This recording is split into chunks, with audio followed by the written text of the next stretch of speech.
السلام عليكم ورحمة الله تعالى وبركاته.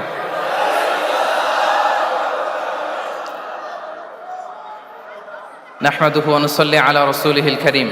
أما بعد فأعوذ بالله من الشيطان الرجيم. بسم الله الرحمن الرحيم. ونزلنا عليك الكتاب تبيانا لكل شيء وهدى ورحمة وبشرى للمسلمين. صدق الله العظيم.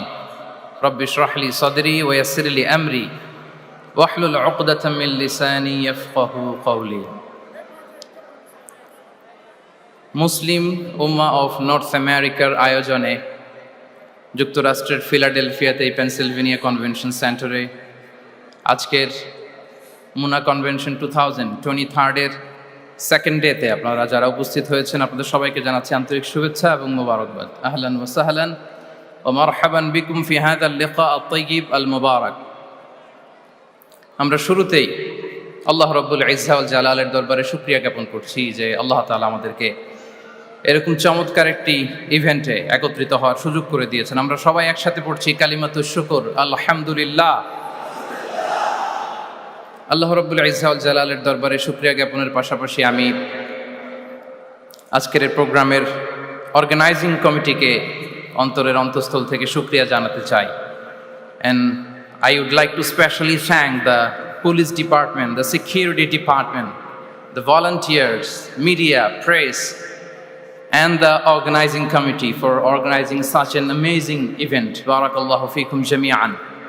সম্মানিত সুধী, কিনোট সেশনে আসলে খুব লম্বা চূড়া কথা বলার সুযোগ নেই এবং আমি শুনেছি আমার পরপরই ইমাম ওমর সুলাইমান, অনেক বড় স্কলার, উনি আপনাদেরকে আরও চমৎকার করে মাগরিবের আগে কথা শোনাবেন। আমি আপনাদের খেদমতে একটা ছোট্ট টপিক নিয়ে কিছু আলোকপাত করবার চেষ্টা করবো ইনশাআল্লাহ বিইذنিল্লাহ। যে টপিকটা নিয়ে আমি কথা বলবো সেটা হচ্ছে the way Quran guides humanity. Quran যেভাবে আমাদেরকে পথ দেখায়, কোরআন যেভাবে আমাদেরকে ইনস্ট্রাকশন দেয়, কিভাবে কোরআন আমাদেরকে গাইড করে, এই টপিকটা নিয়ে কথা বলবো। তো আমি শুরুতেই কালামুল্লাহ মাজিদের একটি আয়াত তেলাওয়াত করেছি যেখানে আল্লাহ তাআলা কোরআনের 4টি ফিচার একসাথে উল্লেখ করেছেন। আল্লাহ তাআলা কোরআনকে এই আয়াতে বলেছেন যে ওয়ানাজ্জালনা আলাইকাল কিতাবা তিবয়ানান লিকুল্লি শাই। নবী হে, আমি আপনার কাছে এই কোরআনকে পাঠিয়েছি তিবিয়ান। তিবিয়ান মানে হচ্ছে clarification, explanation for all things, সবকিছুর ব্যাখ্যা। কোরআন হচ্ছে সবকিছুর সুস্পষ্ট ব্যাখ্যা এবং এটা হচ্ছে হুদা। 2 নম্বর ফিচার হচ্ছে কোরআন হচ্ছে হুদা, গাইডেন্স, যেটা আপনাদের এই কনভেনশনের থিমের সাথে প্রাসঙ্গিক, কারণ এবারের কনভেনশনের থিম হচ্ছে আল কোরআন গাইডেন্স ফর হিউম্যানিটি। তো কোরআন 1 নম্বরে হচ্ছে ক্লারিফিকেশন বা এক্সপ্লেনেশন, তারপর কোরআন হচ্ছে গাইডেন্স, এরপর আল্লাহ বলেছেন রাহমা, মার্সি, এবং আয়াতের সবশেষে আল্লাহ বলেছেন যে এটা হচ্ছে বুশরা লিল মুসলিমিন, glad tidings for the believers. তো এই 4টা ফিচারের মধ্যে আমি কোরআন যে হুদা, কোরআন যে গাইডেন্স, এটা নিয়ে কিছু আলোকপাত করবো ইনশাআল্লাহ বিইذনিল্লাহ। আমরা রমাদানের আয়াত সবাই জানি, সূরাতুল বাকারাতে রমাদান নিয়ে যে আয়াতটি এসেছে ওই আয়াতও আল্লাহ তাআলা কোরআনকে গাইডেন্স বলেছেন, শাহরু রমাদানাল্লাযী উনজিলা ফীহিল কুরআন। তারপর কি? হুদাল লিন্নাস, গাইডেন্স ফর হিউম্যানিটি। এবং এই গাইডেন্সটা এটা সবার জন্য। অন্য আয়াতে আল্লাহ তাআলা বলছেন ইন হুয়া ইল্লা যিকরা লিল আলামিন। এই কোরআনটা হচ্ছে রিমাইন্ডার ফর হোল ওয়ার্ল্ড, গোটা বিশ্বের জন্য কোরআনটা হচ্ছে গাইডেন্স বা reminder, including jinnkind and mankind.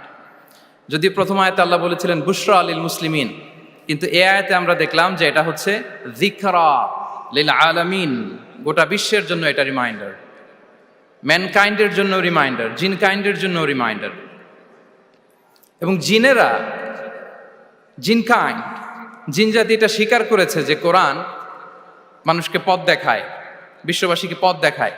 তারা যখন তায়েফে বিষ্ণু ইসা ইসলামের কণ্ঠে সর্বপ্রথম তারা কোরআনিক রিসাইটেশন তারা শুনলো, তারা যেটা বলেছিল আল্লাহ তাআলা সরাসরি কোট করেছেন কোরআনে, সেটা তারা বলেছিল ইন্না সামি'না কুরআনান আজাবা ইয়াহদি ইলার রুশদি ফাআমান্না বিহি। Indeed we have heard an amazing Quran and it guides to the right path. আমরা একটা অসাধারণ কোরআন শুনেছি এবং এটা ইয়াহদি ইলার রুশদ, গাইড করে, পথ দেখায় সঠিক রাস্তায়।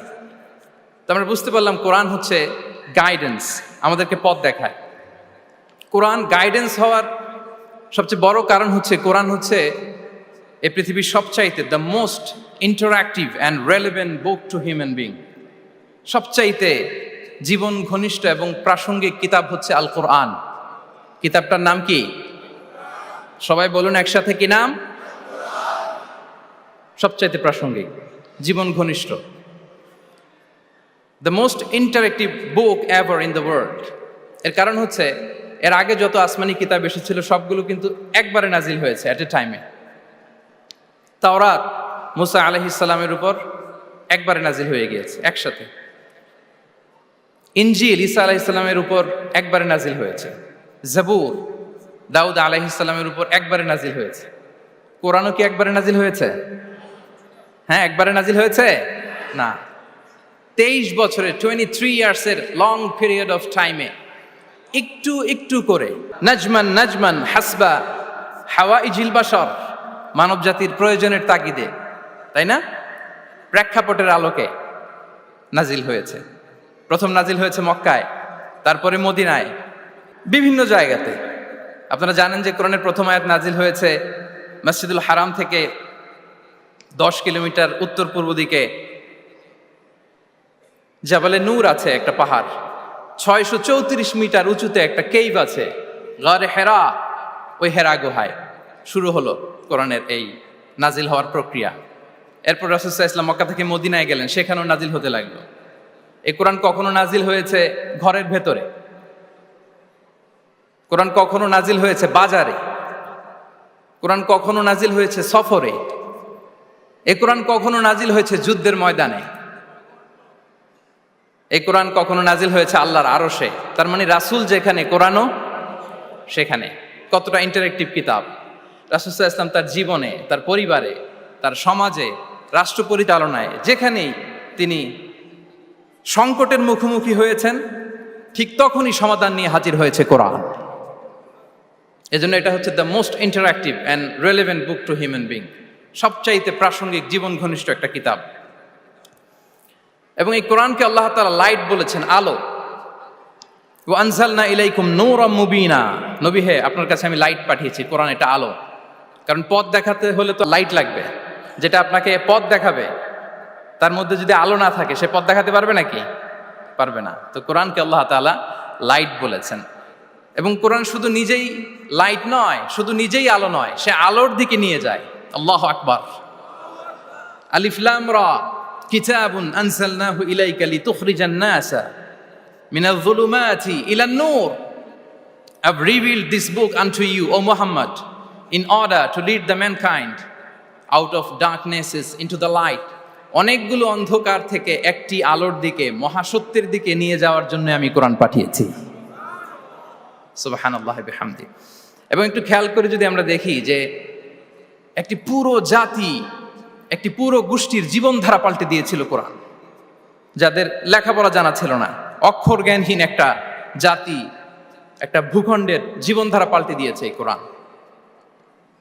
কোরআন যেমনি আলো, তার পাশাপাশি কোরআন হচ্ছে ক্রাইটেরিয়ান। কোরআন সত্য এবং মিথ্যার মধ্যে পার্থক্য তৈরি করে দেয়।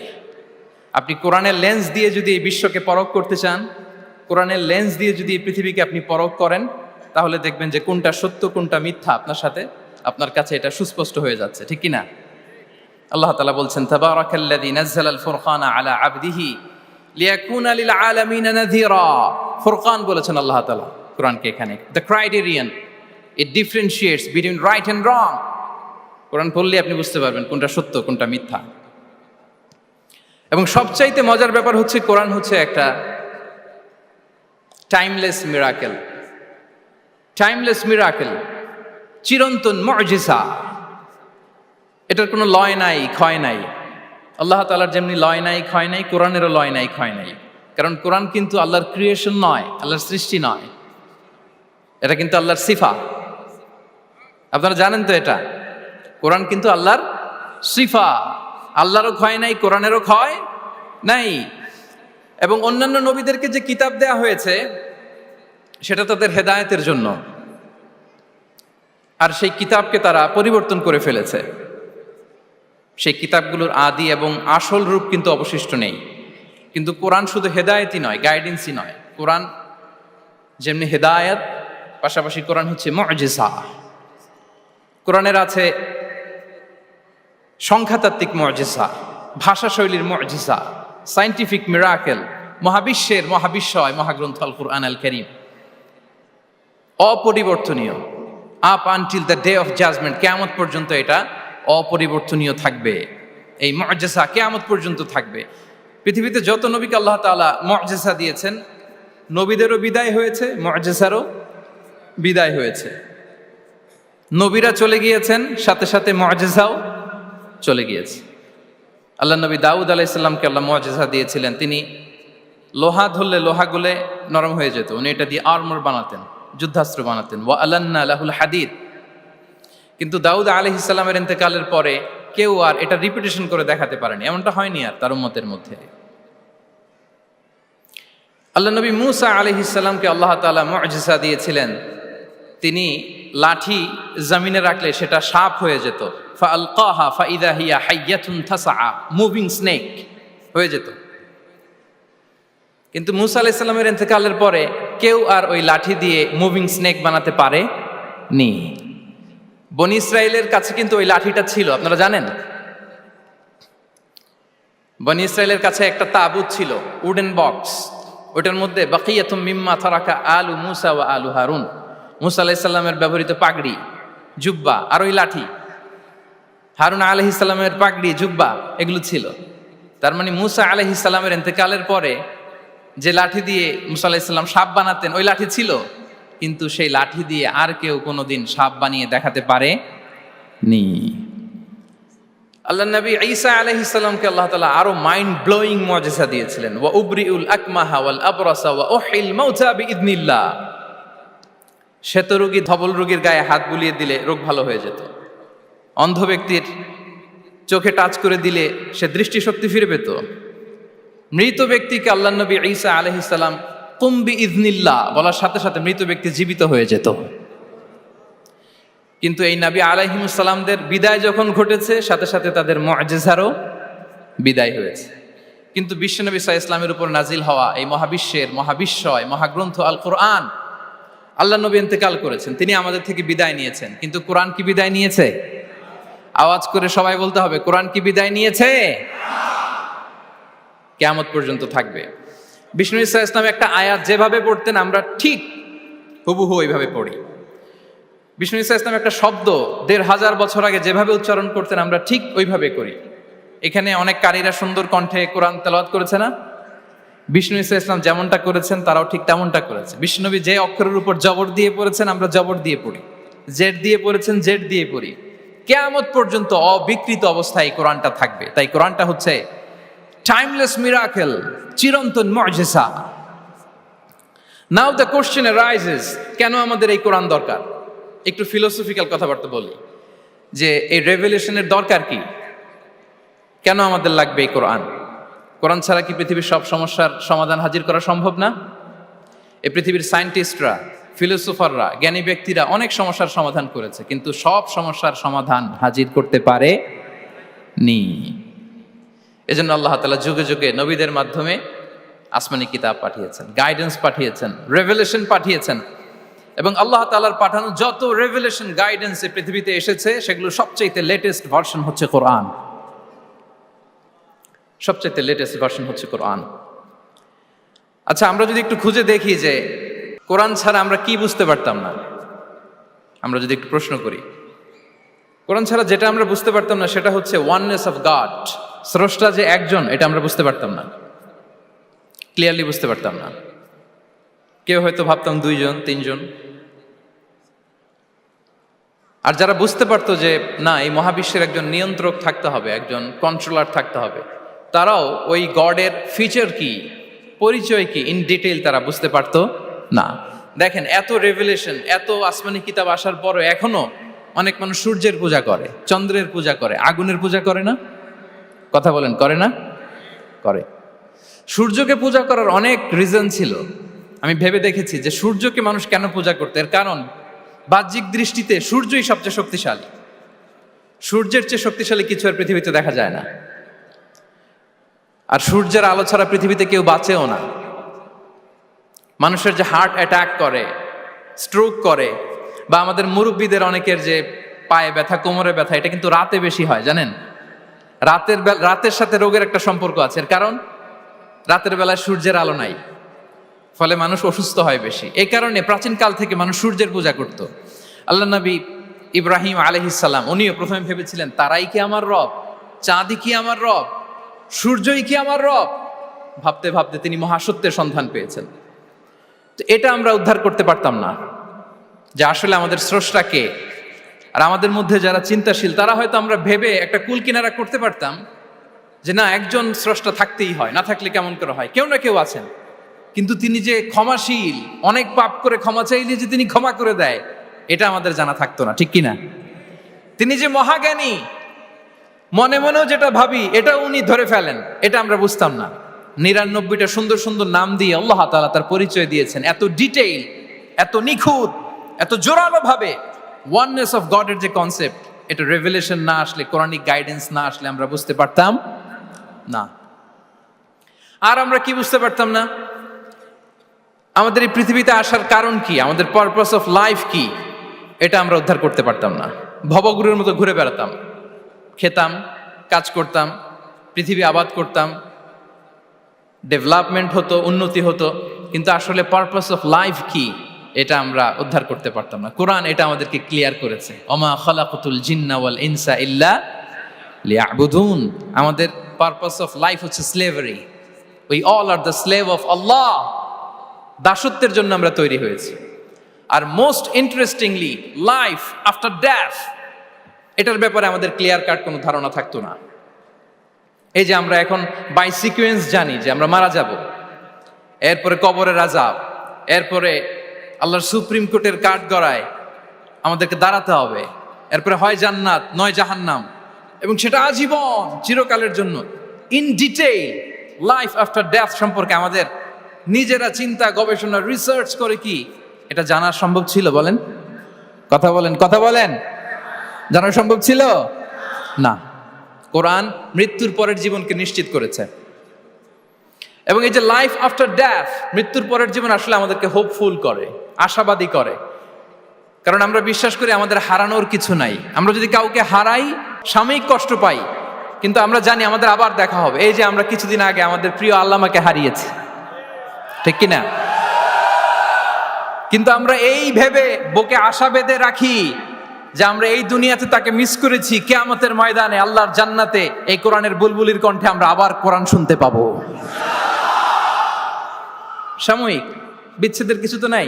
আমার আব্বাকে হারিয়েছি, আম্মাকে হারিয়েছি, বন্ধুকে হারিয়েছি, টিচারকে হারিয়েছি, আমি পাবো, তাদেরকে পাবো, হারাচ্ছি না। এই বিচ্ছেদ সাময়িক। এবং আখিরাত আসলে থাকতেই হবে। অন্যান্য অনেক ধর্ম আখিরাতের ব্যাপারে বলে, কিন্তু ইসলামের মতো এত ইন ডিটেইল নিখুঁতভাবে বলতে পারেনি। পুনর্জন্মবাদের কথা আপনারা শুনেছেন, ভালো করলে ভালো হয়ে আবার আরেক জন্মে আসবো, খারাপ করলে কুকুর হয়ে জন্মাবো, হ্যাঁ, বিড়াল হয়ে জন্মাবো, এরকম কথা অনেক ধর্ম বলে। কিন্তু ইসলাম এত সুন্দরভাবে দ্য কনসেপ্ট অফ আখিরা আমাদের সামনে হাজির করেছে। আল্লাহু আকবার। এটা হিউম্যান ব্রেইন দিয়ে ওই ব্যাপারে আমাদের কোনো কিছুই জানার সুযোগ ছিল যদি আল্লাহ তাআলা কোরআনিক গাইডেন্স না পাঠাতেন। এবং আখিরাত আসলে থাকতেই হবে। ইফ দেয়ার ইজ নো আখিরা, then this worldly life would be a joke. আখিরা না থাকলে তো এটা একটা joke, it's a fun, it's a rubbish thing. আখিরা থাকতেই হবে, কারণ অনেক কিছু পৃথিবীতে সেটেল হয়নি, সেটেল হয় না। আপনাকে মেরেছে, কাউকে হত্যা করেছে, কাউকে গুম করেছে, পৃথিবীর কেউ জানে নাই, তো এটা সেটেলমেন্ট হওয়া লাগবে না? কথা বলেন না কেন? There are plenty of issues are abandoned, unsettled. অনেক ইস্যু আছে, সেটেল হয় নাই, এগুলো সেটেল হবে। কড়াই গন্ডায় হিসেব চাওয়া হবে, যত ঋণ সেদিন আদায় করা হবে। চিল্লায় বলেন ঠিক কিনা? এজন্য আখিরাত লাগবে। এবং আখিরাত যদি না থাকে, এই পৃথিবীতে আমরা কোনো বিচার কার্যক্রম পরিচালনা করলেও ওইটা ইনসাফপূর্ণ হওয়া সম্ভব না। কোনো বিচার ইনসাফপূর্ণ হতে পারে না যদি আখিরাত না থাকে। ফর এন এক্সাম্পল, খেয়াল করে উত্তর দিবেন। একজন মানুষ 10 জনকে হত্যা করলো। কয়জনকে? সবাই বলুন, কয়জনকে? এখন তার বিচার করা হচ্ছে, বিচারের রায় আসলো ডেথ পেনাল্টি, মৃত্যুদণ্ড। কিন্তু তাকে কয়টা মৃত্যুর স্বাদ দেয়া যাবে বলেন? হ্যাঁ, কয়টা? উনি মারছিল কয়টা? তো হয়েছে এটা, ও 10 জনের মারছে, 10টা প্রাণ হত্যার কষ্ট 10 জনকে দিল, কিন্তু ডেথ পেনাল্টিতে ওকে দেয়া গেল কয়টা কষ্ট? আখিরাত লাগবে না? কথা বলেন না কেন লাগবে না? ওই দিন সব হিসাব হবে, ঠিক কি না? প্রিয় ভাইরা, কোরআন আমাদেরকে এই গাইডেন্স দিয়েছে, আমাদের জানিয়েছে যে there is a life after death. আসল জীবন ওইটা যেটা মৃত্যুর পরে হয়। ওই জীবনের পরে আর কোনো মৃত্যু নাই, এজন্য সেটাই আসল জীবন। আমি অনেক মুসলিমের সাথে কথা বলেছি, অথবা আগে প্র্যাকটিসিং ছিল না এরকম অনেকের সাথে কথা বলেছি। তারা যখন কোরআন পড়ে তারা বলে যে এটা আবার কেমন বই, এটার স্টাইলটা একটু অন্যরকম, কোনো বইয়ের সাথে মিলে না। কেমন? তো তারা বলে যে হঠাৎ এটা আল্লাহর প্রশংসা শোনায়, এরপরে হঠাৎ করে আখিরাতের কথা বলে, আবার হিস্ট্রি বলে, আবার বলে এটা করো না, আবার ধমক দেয়। এটা আবার কেমন বই? As if it has the authoritarian পাওয়ার। এটার কেমন যেন একটা পাওয়ার আছে, এটা ধমক দিতে পারে। সুবহানাল্লাহ পড়বেন না? মাঝে মাঝে কিন্তু এই ঝাঁকুনির দরকার হয়, ধমক দিতে হয়। এই যে আপনি এবারের হজে একজন ক্রিশ্চিয়ান ক্ল্যারিক সাউথ আফ্রিকার ইব্রাহিম রিচমন্ডের নাম শুনেছেন না? উনি স্বপ্নে দেখেছে 2টা সাদা জামা পরো, আবার সাদা জামা পরো, এরপরে ধমক দেয় সাদা জামা পরো। এই ঝাঁকুনিতে সম্বিত ফিরে পেয়েছে। তো কোরআন মানুষকে এরকম ঝাঁকুনি দেয়, নাড়া দেয়। কোরআনের এই ক্ষমতা আছে, কোরআন ঘুমন্ত বিবেককে জাগিয়ে তোলে। আমরা ওমরে ফারুকের ঘটনা জানি। তিনি যখন কোরআন শুনে অবাক হলেন, বিশ্বনবী সাল্লাল্লাহু আলাইহি ওয়াসাল্লামকে ফলো করতেন যে উনি কি করে দেখি, কিভাবে কোরআন তেলাওয়াত করে এবং কি বলে। রাসূল সাল্লাল্লাহু আলাইহি ওয়াসাল্লাম তেলাওয়াত করছেন, ওমরে ফারুক পেছন থেকে শুনতেছেন।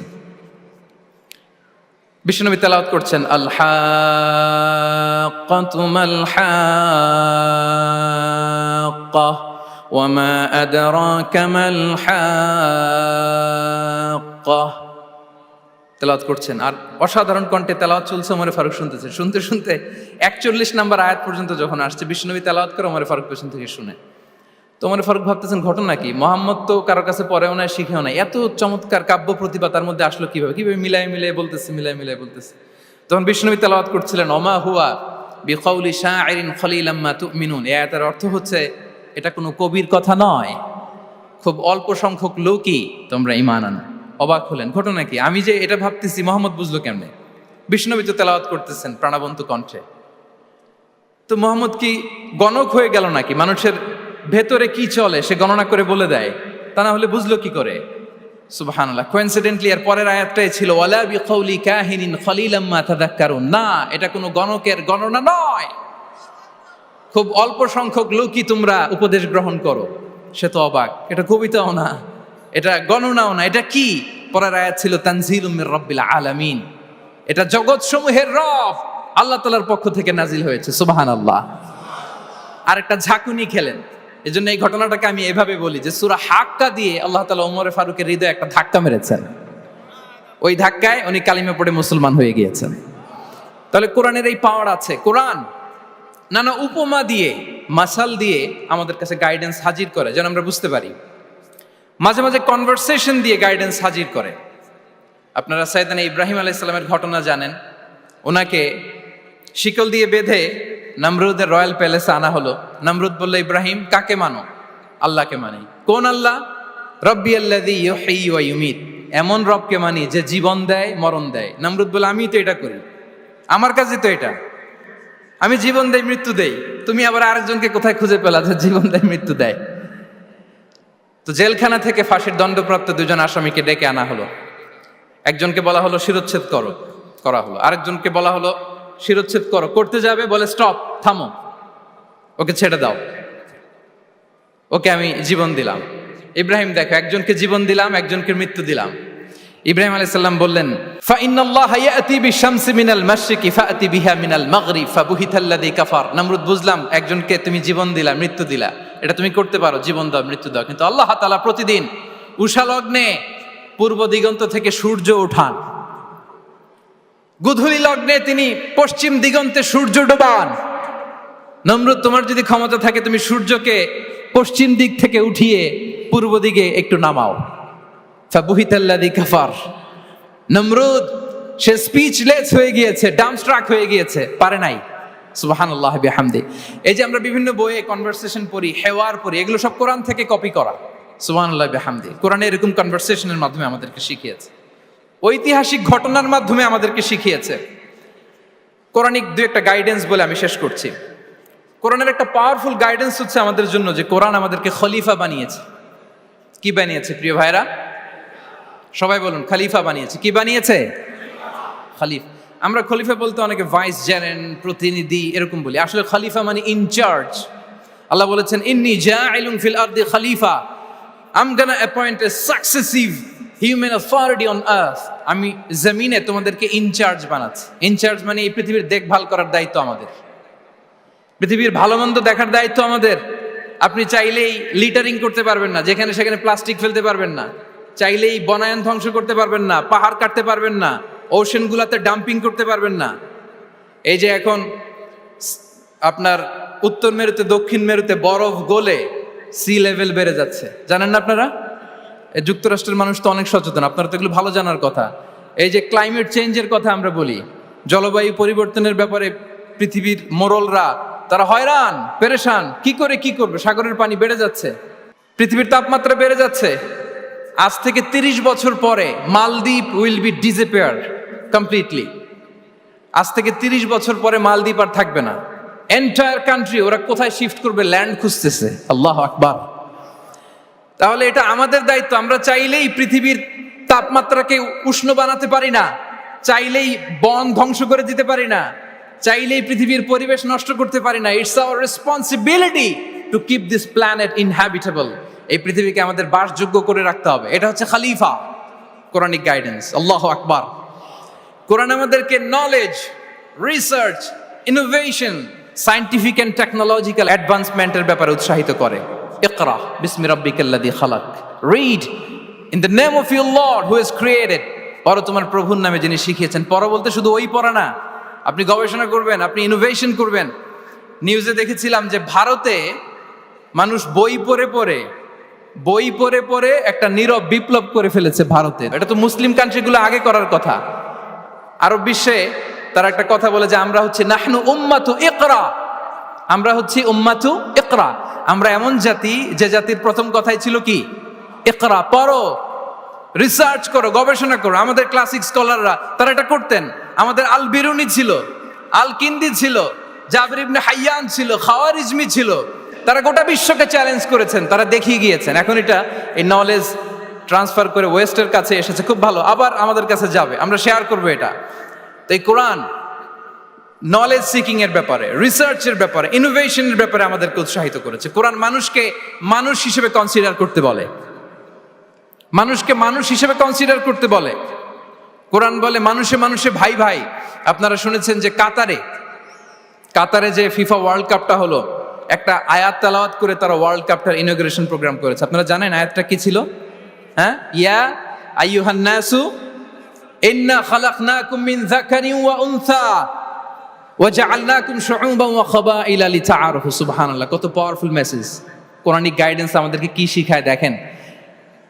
এই আয়াতটা addressed the entire human being regardless the colours, languages, এথনিসিটিস, সবাইকে বলেছে যে তোমাদের রুট এক, আমরা সবাই এক। ফ্রম অ্যাডাম এন্ড ইভ, আদম আলাইহিস সালাম, হাওয়া আলাইহিস সালাম, এখান থেকে আমরা এসেছি। আস্তে আস্তে আস্তে আস্তে এই হিউম্যান জেনারেশন। তো কোরআন আমাদেরকে মানুষে ভাই হিসেবে কনসিডার করতে বলে। সম্মানিত ভাইরা, সর্বশেষ কথা হচ্ছে কোরআন যে গাইডেন্স আমাদের জন্য হাজির করে, এটা হচ্ছে the most upright guidance, the straightforward guidance. ইন্না হাযাল কুরআনা ইয়াহদি লিল্লাতী হিয়া আকওয়াম। এটা যে পথ দেখায়, এটা সিরাতুল মুস্তাকিম, এটা দ্য মোস্ট আপরাইট পাথ, এটা স্ট্রেইট ফরওয়ার্ড পাথ। আমরা যেন সেই সিরাতুল মুস্তাকিমের পথে থাকি, আমরা যেন কোরআনের সাথে নিজেদের সম্পর্ককে আরো মজবুত করি। আল কোরআন দ্য গাইডেন্স ফর হিউম্যানিটি। এই কনভেনশন তখনই সার্থক হবে যখন আমরা শপথ নিতে পারবো যে আমরা কোরআনের সাথে সম্পর্ক, অ্যাটাচমেন্ট, এটা আরো গভীর থেকে গভীরতর করব। কারণ কোরআন আমাদেরকে শুদ্ধাচার শিখায়, এটা হচ্ছে লাইফ ম্যানুয়াল। কোরআন আমাদেরকে সঠিক জীবন দর্শন শিখায়। তাই প্রিয় ভাই এবং বোনেরা, আসুন কোরআনের সাথে আমরা আমাদের সম্পর্ককে আরো গভীর থেকে গভীরতর করি। কারণ কোরআনের সাথে সম্পর্ক গভীর করার মধ্যেই রয়েছে আমাদের আলোক স্নাত মুক্তি। আল্লাহ তাআলা আমাদের সবাইকে কথাগুলো বোঝার ও আমল করার তৌফিক দান করুক।